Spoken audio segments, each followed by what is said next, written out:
Hi, everybody. Welcome back to another episode of Innerbloom. I am Ambrosia, and I am with the beautiful Deanna Riddick today. She is an author, a psychic, and a Reiki healer.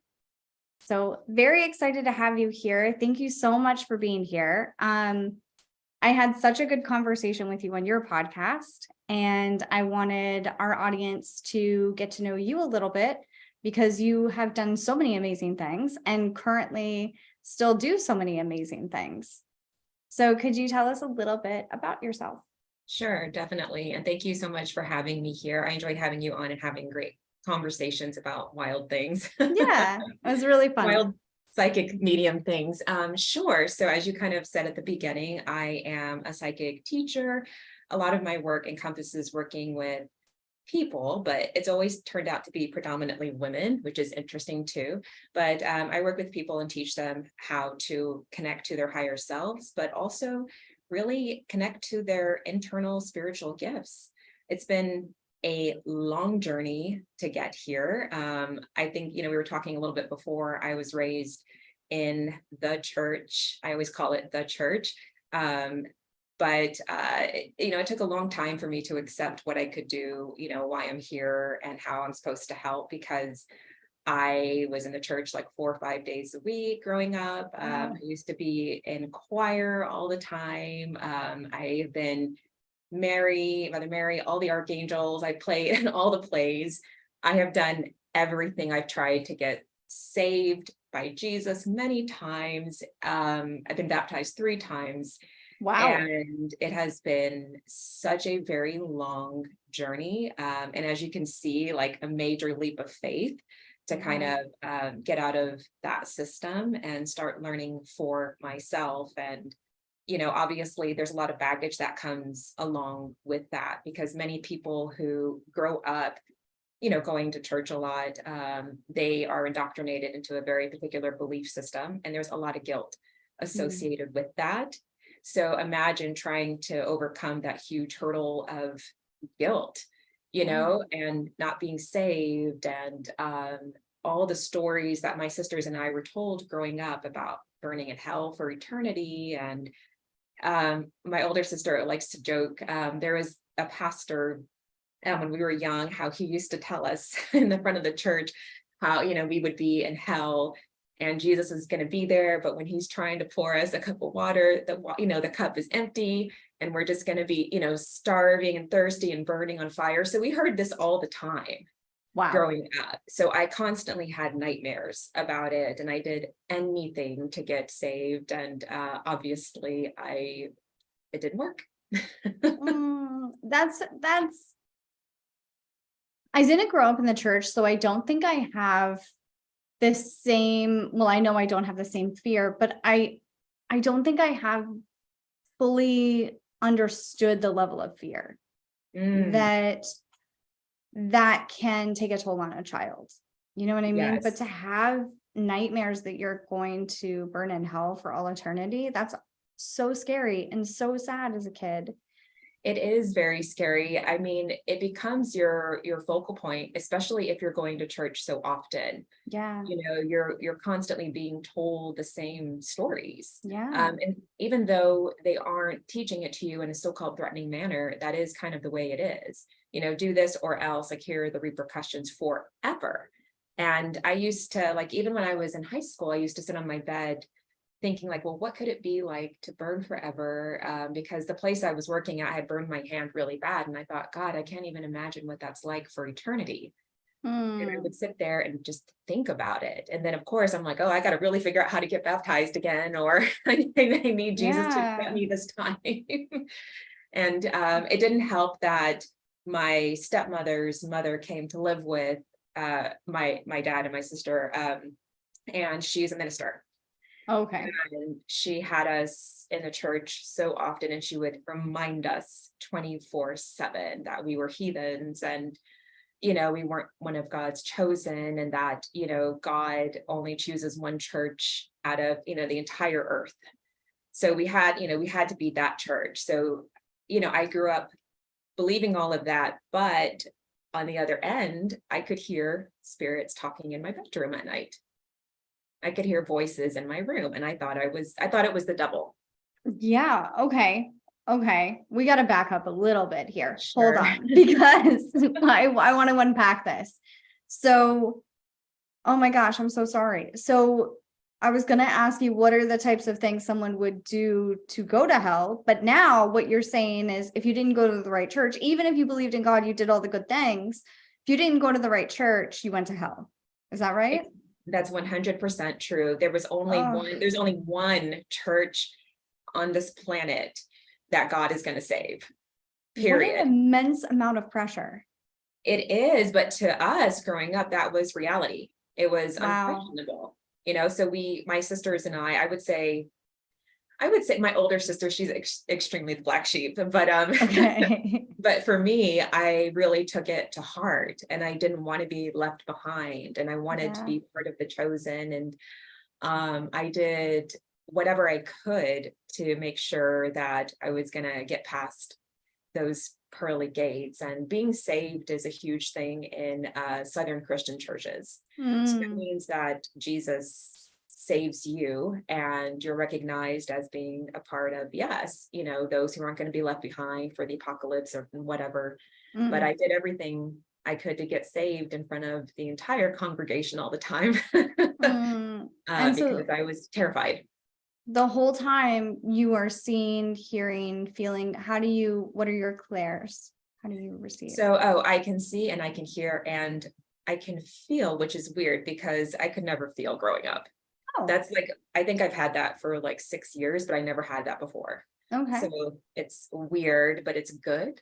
But I could always hear, and I could hear externally. So it was doubly terrifying. Yeah. I could hear my name being called all the time at night. And I thought it was my sisters playing a joke. Because sometimes they would hide in the closet and scare the crap out of me or under my bed, but it was not that most of the time. And I thought it was the devil. So of course I would go to church more.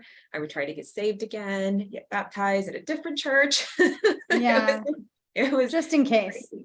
Yes. And I could always hear somebody calling my name, or it sounded like whispers in the room. And I was just out of my mind, terrified. Oh, did you ever tell your parents that you could hear that? No. Okay. No. Like, I think we had my sister and I, my older sister and I had such a very complex upbringing. And I think with my stepmom and the step grandmother, if I had said anything, they probably would have shipped me away very quickly. So I just slept under the covers a lot, praying for hours. It was horrible.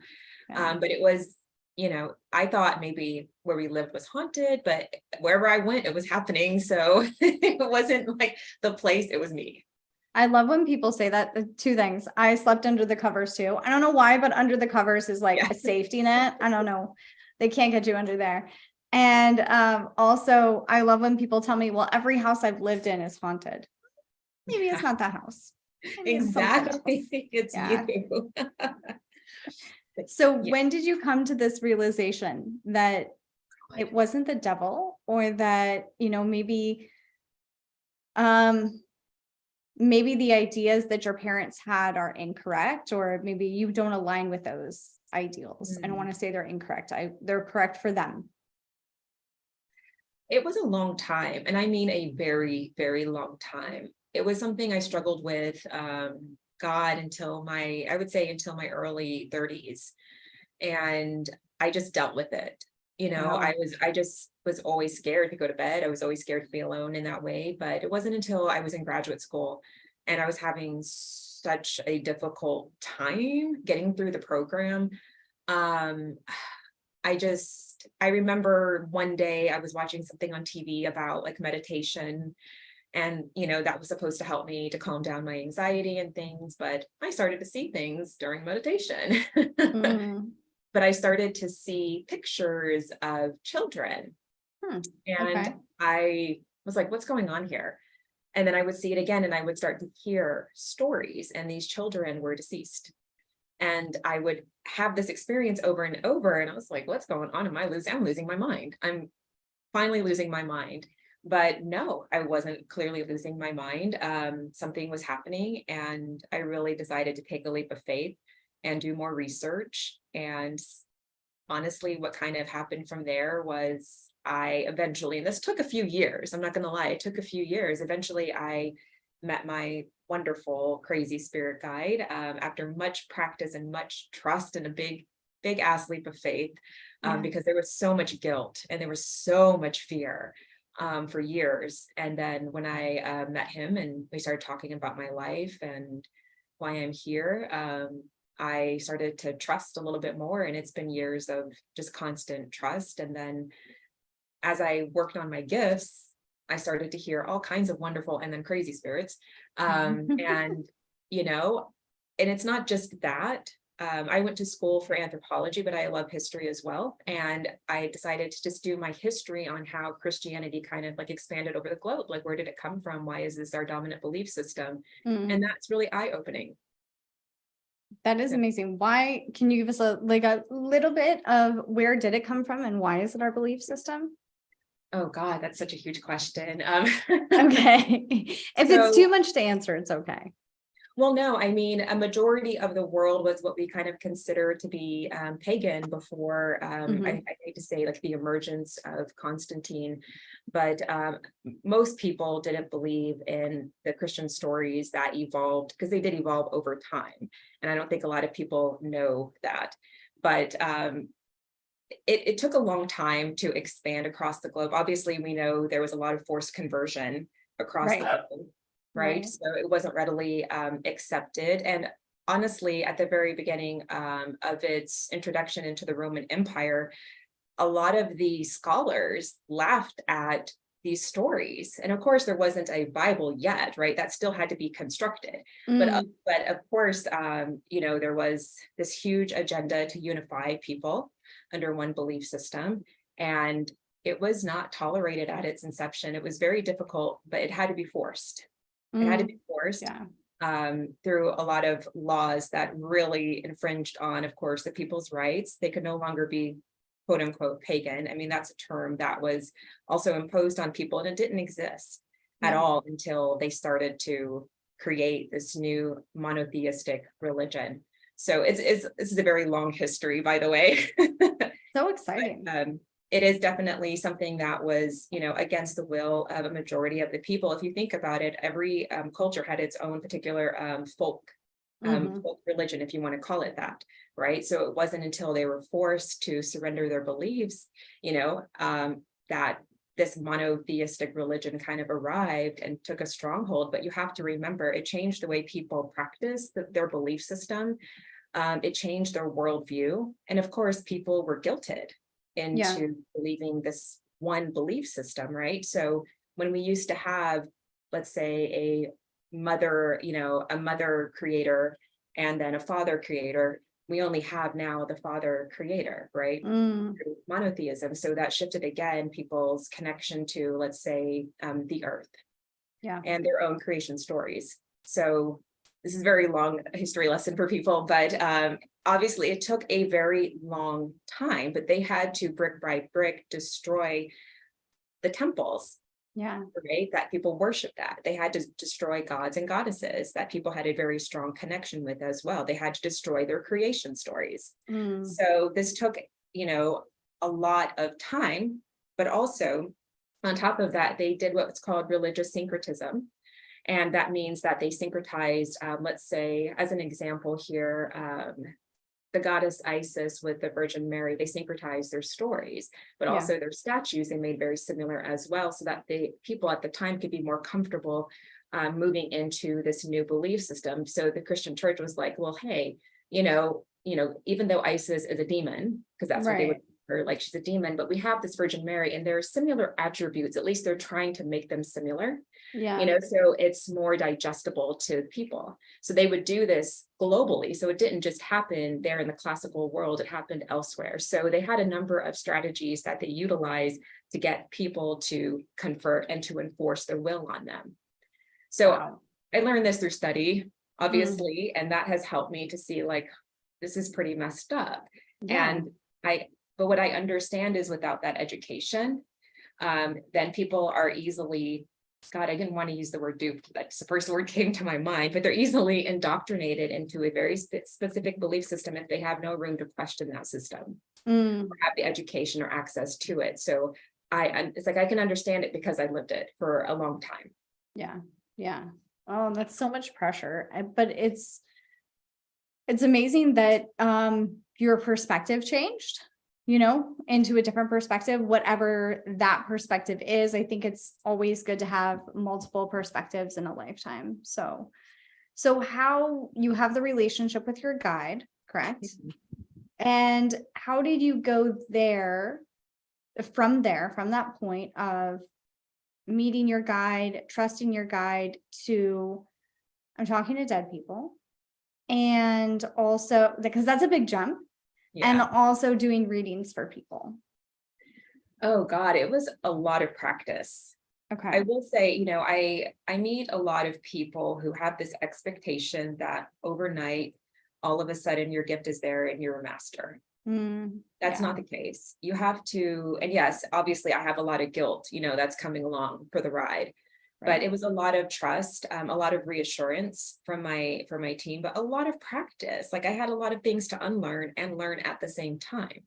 And that's really what I did. And it was more trusting in something greater than myself, to really have my back and believe in who I am, and reconceptualizing what I think, the quote unquote creator is. Mm, I had to do all of that deep work first, to even begin to, teach people and, as a next step. But it was a lot of practicing with great groups of people who were very kind and compassionate, but also were there to learn who they were and why they're here, and I think those are a lot of the questions that, we ask ourselves, especially as we get older, but also as we have, let's say, health issues or somebody dies in the family, or, anything that brings us to our knees, forces us to start questioning our lives. But it took a lot of faith and a lot of trust that I'm not, there was no hell, yeah. that Jesus isn't the only way, that, there's something bigger and more beautiful than we can conceptualize, and we're all a part of it. Mm, So it took a lot of 2 years of practice before I could teach, decided to even want to teach anybody. But my goal was to really help people remember who they are, because I do think that once we remember who we are, then each one of us can rise to the occasion, right? We can kind of change our worldview. We can shift our own consciousness to make us more, let's say, compassionate people, kinder people, more helpful people. And the more people that do that, then we start to completely then shift the dominant consciousness, the prevailing consciousness, because that needs, a complete U-turn. So that's always like my overarching goal is like, hey, let's get down to the nitty gritty and let's try to remember, your true authentic nature, like what you really are. And then once we can, begin to do that, then let's try to implement new strategies to, change your life, change your behavior a little bit, change your outlook, see things very differently, because I feel like that's the biggest task on everybody's shoulders, is the call to see things very differently. Because as you're raised, again, you're raised to see things in a very narrow way. yeah.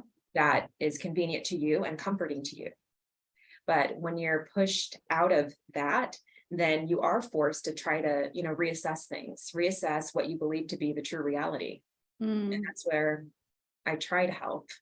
I hope it's successful sometimes. I'm sure it is. I'm sure it is. So what are some things that I have so many questions for you, but I'm going to stay focused and on topic today. What are some things that you have noticed when you are teaching others, or when you are doing Reiki healing? Because that's also another, energy work is like a whole other area, right? So what are some of the best experiences that you have had when doing that, and that has really challenged your belief, or that continues to challenge your belief? When I'm teaching psychic development, or when I'm doing it? When you're teaching psychic development, or when you're doing energy work, any kind of energy work. I will talk energy work first. Okay. So I do Reiki, Mhm. which is, universal life healing. It's a wonderful technique. I think everybody and their mom is doing Reiki today. So Yeah, it a shouldn't lot of be new to people. anybody here. But I actually used to volunteer at this wonderful breast cancer clinic. Oh, wow. It's called Charlotte Maxwell Clinic. It's the only clinic of its kind in the United States. It's in Oakland, California, and it's complementary medicine for women who are undergoing breast cancer, unfortunately. So they have like their chemotherapy, and then they would want to come to this clinic where they're supported with all types of energy healing, meditation, visualization, and the clinic is so wonderful. They also provide a bunch of organic foods also for these women. So Wow. it's a wonderful clinic. Anyway, I'm getting, I'm working for them apparently. But but I would do Reiki on these women who were undergoing breast cancer treatment. And it was very eye-opening for me in multitude of ways. Now, not all of the women spoke English. Okay. So, I couldn't always share what I was getting, but that was also a question for me to share whether or not what I was seeing. But what kind of started happening to me is that when I was doing Reiki on some of these women, I would start, yes, to see images. I never asked for that. And I didn't know that that was going to be a part of the gig, Mm. but I started to see certain images on certain parts of the body, and the images weren't specific to the actual ailments, believe it or not. It was specific to the person.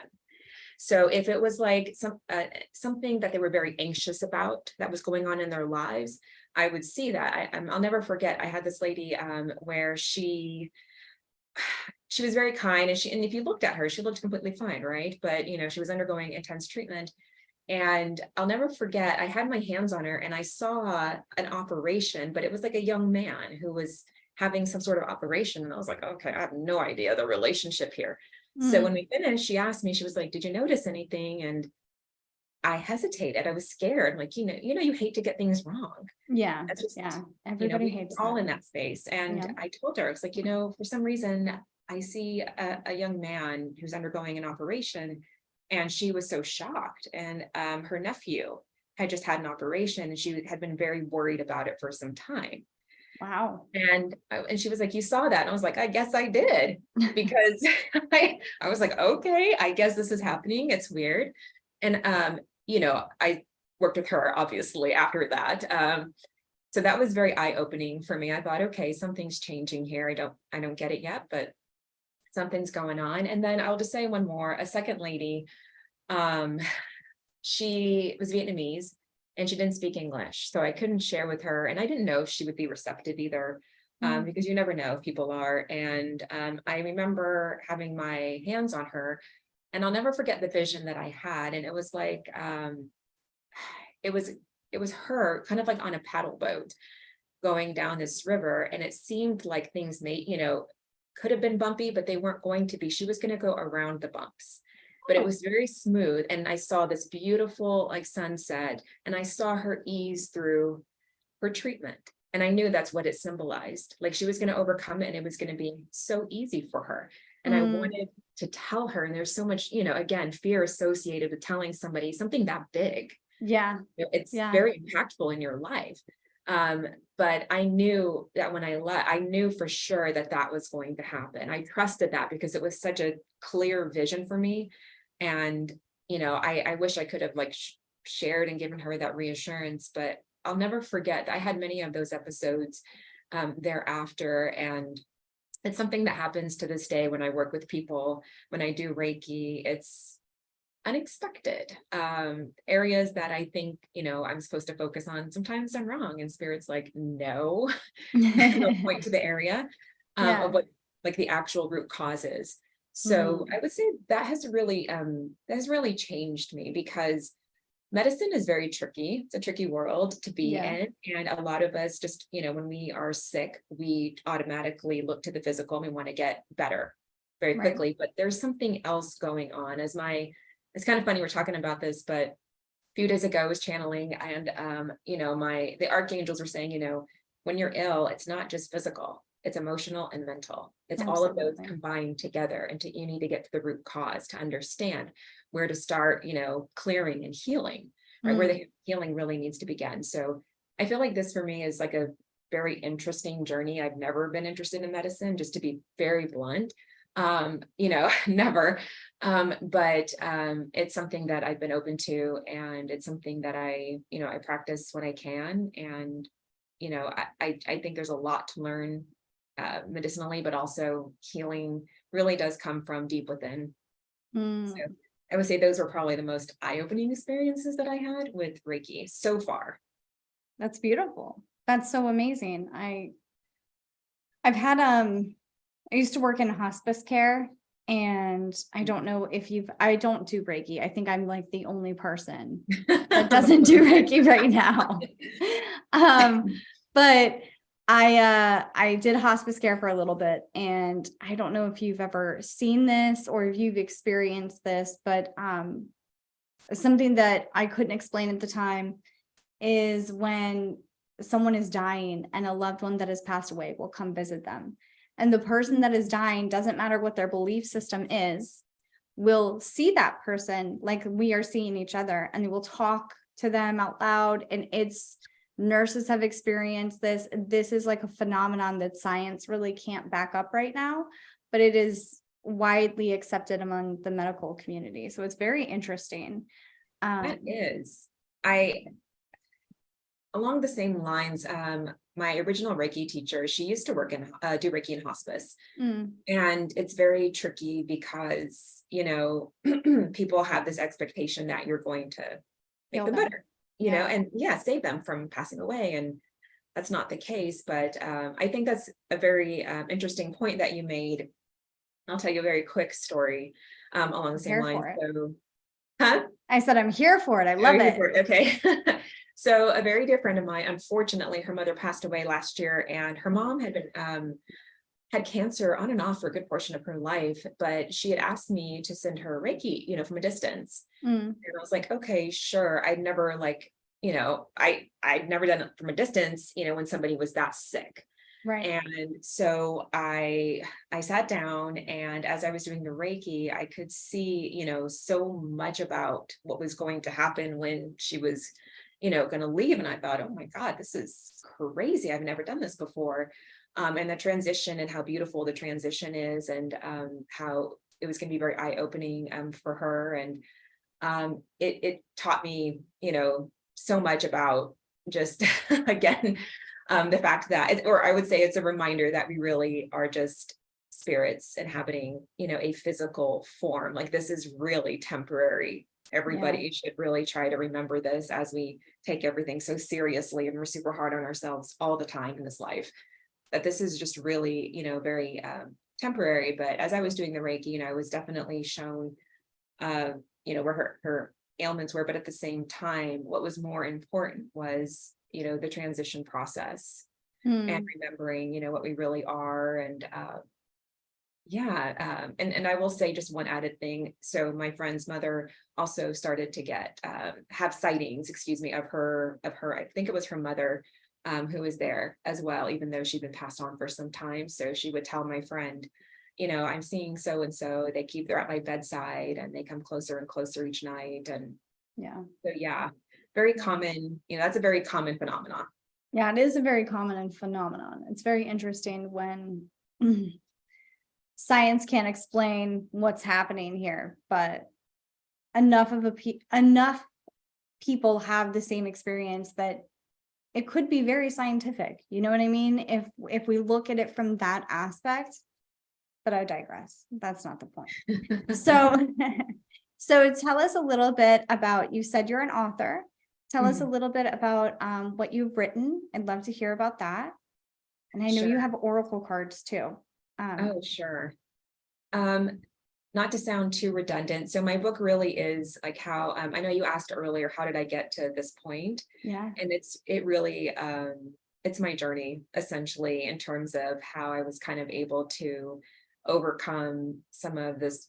My indoctrination is the only word that comes to Yeah. mind, is how I just learned to trust in something completely different than how I was raised. Because I think that a lot of people, really are Christians. I think we Mhm. need to remember that a lot of people, when they're kind of starting to dabble into new age stuff, they have so much fear and worry. 100%. And I understand those fears and worries because I was raised that way, and it's very difficult to disentangle yourself from still the same, the stories that you were told, the guilt that was imposed upon you.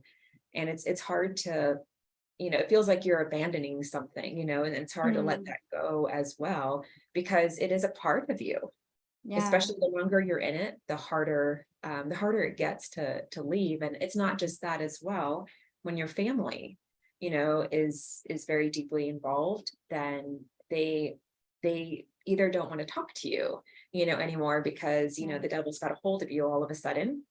Um, or they don't want to associate themselves with you. So I felt like, there's a small part of my family who is like that, who doesn't trust me or what I do, or, they believe Yeah. that I'm in the devil's grips today.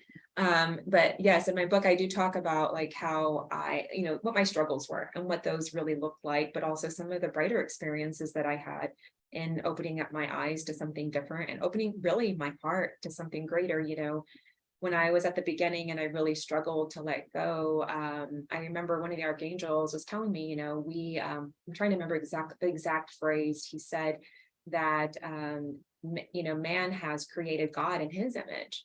And that's Mm, what he told me. And he told me to ponder on this for a long time. And that's when I yeah. had to really do a lot of historical research, Yeah. which again helps you if you're trying to transition to something very different. Is like, well, here's all the evidence. Yeah. It's kind of right here for you for the taking, Mm, but for a lot of people, when you're in a very specific denomination, you're not allowed to question what you've been taught.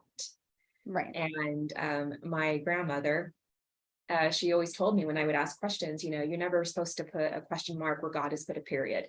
So I wasn't allowed to ask any questions, even though I had many.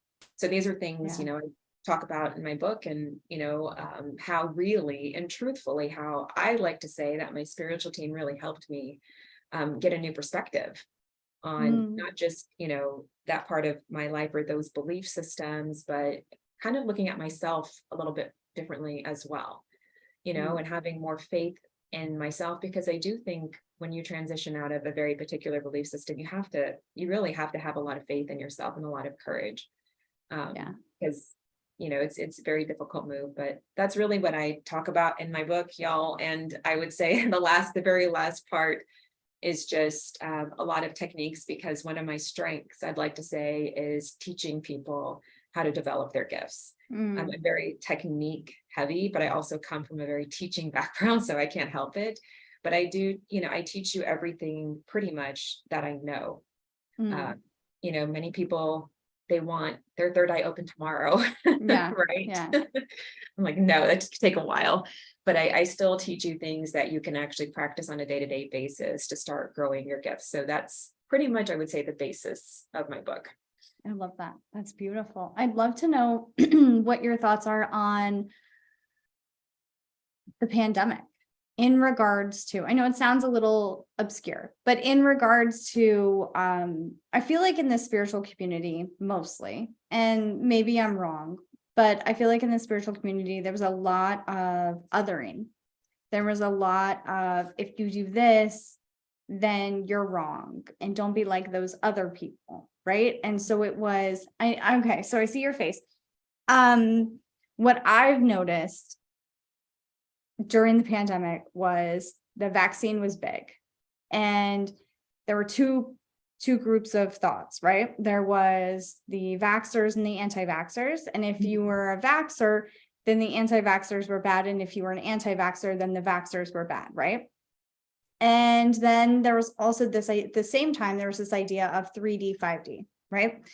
And 3D is here and it's the bad place, and 5D is the better place. And if you don't do this, this, and this, then you're not going to go to 5D. And personally, I was like, this is all religious bullshit right here. And I don't understand how nobody can see this, or it feels like nobody can see this, because what we're doing is creating a hierarchy situation. And we're saying the people over here are good and right, but these people aren't going to go to the good and right place. So do you feel that way? If you don't, that's totally fine. But I'm curious, coming from your background, what are your thoughts on that? Oh, man, it's a big question. So I think just overall, people are easy to judge no matter what you do, That's fair. and um, it's it's just, I think, unfortunately, part of the human condition, to assess people. I think on a personal level, I have kind of a problem, and I hope I'm not veering a little bit, off track here, but I think I personally have a little bit of problem with these discussions, these ongoing discussions about 5D, Yeah. the fifth dimension. I think what disturbs me is the existing belief that, you know, yes, I think that people have this belief that there's a hierarchy of spirituality. And Yeah. yes, if you do certain things, then you're, in fifth dimensional consciousness. And so you're better than the rest of the people that Mm-hmm. are here. And that Mm-hmm. is very problematic to me in a number of ways. Number one, I personally don't believe that 5D is a place. I do think it is a state of consciousness and awareness that you can choose to occupy at any time. But also, I think that many people equate it with a state of enlightenment, this constant state of enlightenment, which I also do not believe in personally. Yeah. I hope I that makes agree. sense. Yeah. Um, I don't like these false comparisons Mm. that people have. I think everything has its place. And the I think one of the most beautiful things about, quote unquote, I guess we can call it spirituality, is the freedom to choose Yeah. and the freedom to be. And I think, God, this is such a hard question to ask. I make no judgment on somebody's decision. And I personally do not think that one person is better than another. Anybody can acquire information, anybody can acquire knowledge, and anybody can espouse it, but living it is a whole other territory. Yeah. And, you know, 3D has its place here, has its place. There's a reason why we're here Yeah. in, the physical form. But you can choose to occupy a specific state of awareness while in physical form at any moment in time. So I don't know. It's very difficult. It's a very difficult question to answer. I will just sum it up and say, everybody has the freedom to choose. But I think that once you start comparing, each other, Mm-hmm. then you have to ask yourself, what is the place for that? Why are we doing that? What is there to be gained by I don't know, comparing yourself against someone else, putting yourself in a higher position than someone else, and Absolutely. all of that has to just go with your personal belief system. I personally believe we're all equal, Mm. uh, regardless of what you do or do not do, which I know that's a very hard thing to digest for a lot of people, Yeah. because we do live in a state of duality. Like, I'm fully conscious of that on many levels. But a lot of this just goes back to your own personal belief system. But sometimes I do think that, God, I don't know why the word corruption just came to my head, No, but I mean, I think it sometimes, fits. I you know, agree. I think that I agree with you. I think it's a way of, in my opinion, anytime you other people, right, you dehumanize them in some way. Mhm. And you look Yeah, for a way to judge them and dehumanize them. That's part of the problem. And we are all human beings having a human experience, doing the very best that we can with what we have at the time. exactly. And I'm in full agreement. Sometimes I think in this community, people, there's a lot of people, God, I'm judging you guys. I'm already judging. I already messed up. Let me hang up. But We'll redo it. We'll redo yes, delete. it. I think there are a lot of people who talk about, they think they're enlightened. And I hate to use that Yeah. word, but, I'm an enlightened person. Therefore, I know everything and I do everything right. Mhm. I think that people can be very surfacey and they're not willing to do the deep inner work that it Yeah. takes to, again, to unlearn what you learn and to learn and be open to learning something new. All of life is a lesson. There's no point where you're always going to be, quote unquote at the top, or, there's no continuous state of enlightenment. That does not Yeah. exist, Yeah. and some people just have that belief about themselves as if they've reached the mountaintop and that's the end, right? Clearly that's not the end, or else you wouldn't still be here, right? Good You're point. here to always learn and evolve, but the universe continuously evolves. Everything is in a constant state of evolution, no matter what you think you've achieved, right? No matter, what you've learned at that moment, there's always something more to learn and to grow. That's all of us. It doesn't matter your race, class, gender, economic status, or religious background. It applies to every single spirit that's here. So Absolutely. I don't love know. it. I love that you're fired up about the question too. I'm glad I asked, because it really shows your character, and it really shows how authentic you are as a person. So Well, you're very kind. I just really do think that it's sometimes, yes, being in this community can be a little bit difficult. I absolutely. think there's a lot of dissociation between spirituality and then what's happening on the planet, as if it's its own, silo. No, it's not. I was like, everything is intertwined, and people get very, very hostile with me if I talk about, politics or Yeah. the economy, or I don't know, refugee status, like anything like that. Yeah. People, you're done. You're no longer legit. You're no longer, love and light. All of a sudden, let's toss you to the side. Let's go find that, rosy rainbow butterfly person. Well, go find them. I agree. I agree. I'm not the rosy rainbow butterfly person. I like to curse a lot, and sometimes my opinions are wrong and my beliefs are wrong, right? And we're not all going to agree on the same thing, and that's okay too, but I'm not going to be a bitch about it. I'm going to respect your beliefs. And I think that's the moral of the story, is to respect everybody's beliefs. It's, we're all coexisting, and we're all in specific states of learning. And we're in this one little planet, with different states of consciousness, always interacting all the time. And that's what makes it so hard. But we're still here for the experience. Yeah, exactly. So I've never asked this question before. I don't know why I'm asking it, but I'm asking it. What is your two questions? What is your favorite thing to do?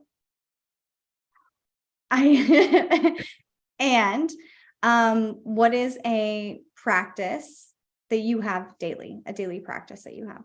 Sure. My favorite thing to do, oh God, I'm going to tell the truth.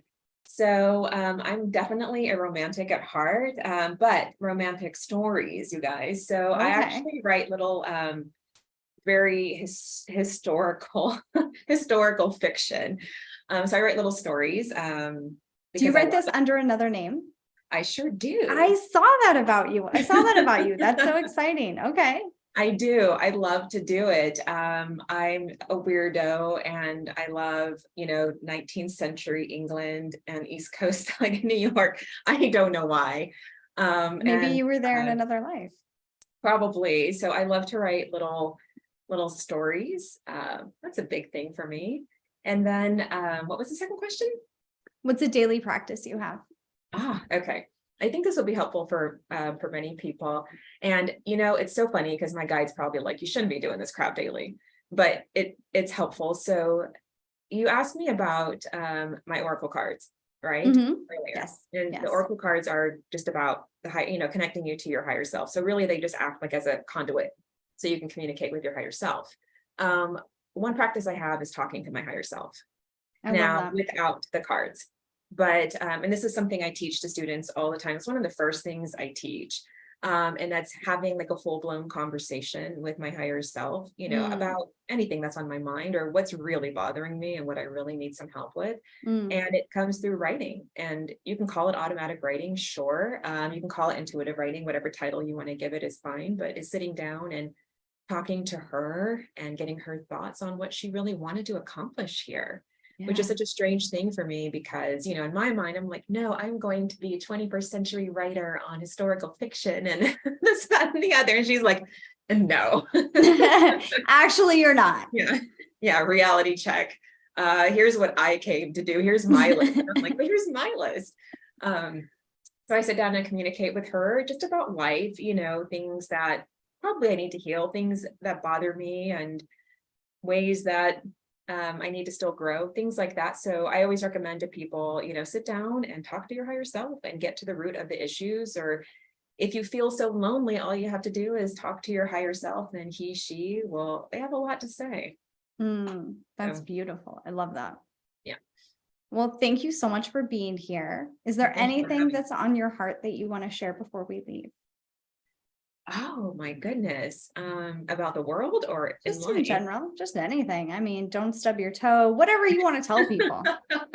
Um, I always say, believe in yourself. It's very I love generic, that. and I understand that, but it is very important to me as a human that Yeah. everybody really does have more faith in themselves. I think that we live in a society that is more discouraging than uplifting. Mm, And I think that we have a tendency to use harsher words in reality. yeah. And I think we all forget that we're all connected. So there's a ripple effect to your behavior.